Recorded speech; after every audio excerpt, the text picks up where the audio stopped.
Hello, I am Michelle Paquette, and my pronouns are she and her. Back in 2015, I was optimistic, full of hope for the future, and I thought the world was coming to accept the vast diversity of humanity. I thought that we were just a few years from finally achieving equality and acceptance for every person. I was wrong. Over the decades, the forces of darkness have been gathering in their strength, collecting their resources, and biding their time.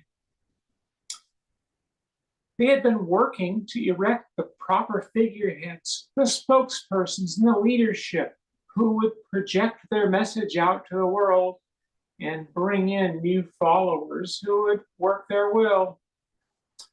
In 2017, I stood up in my first congregational meeting at MDUUC, and I said that once again, the darkness was returning with its flames of destruction, just as it had done some 90 years before. And I asked, who would walk through the darkness and the flames with me? In spite of the results of elections, sanctions, protests, and the outcry, that darkness is still very much with us, and the flames are being stoked higher than ever. As of Monday, January 30th, there are 184 new bills advancing through state legislatures seeking to ban any mention of LGBTQ folks in schools, ban all medical care for transgender youth, and up to age 26 in some instances. At a more local level, we have folks carrying AR-15 style rifles, wearing their tactical vests, voicing their opinions at school and library board meetings across the country.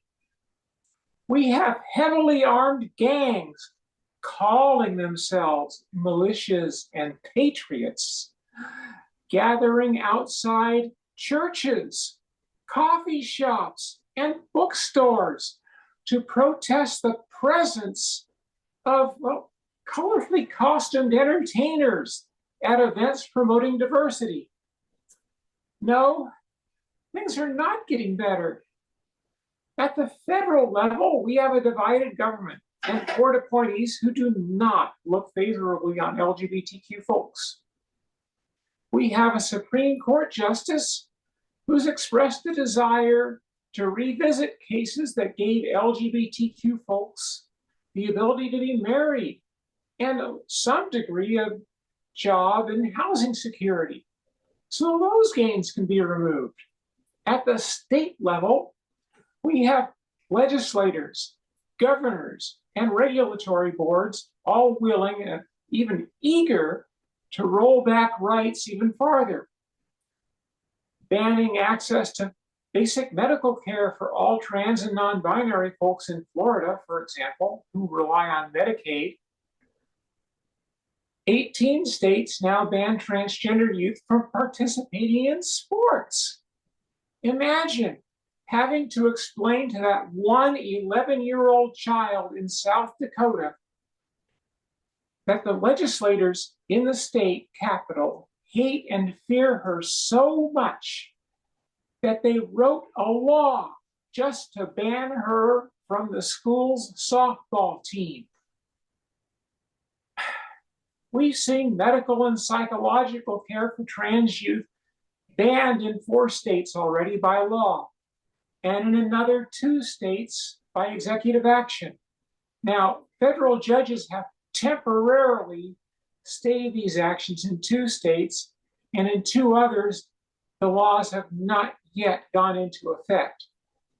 Relying on the federal courts to do this, block our legislation, is something we can't rely on, particularly with petitions pending for higher courts to remove these stays right now. There are pieces of legislation proposed in several states to ban drag performances outside of licensed adult entertainment facilities. Chris Sanders, the executive director of the Tennessee Equality Project, comments that this is leading to long-term lie that somehow drag queens and trans people are dangerous to kids. Well, kids love costumes and they love their imagination and creativity. The anti-drag laws rely on legislative templates with interesting language.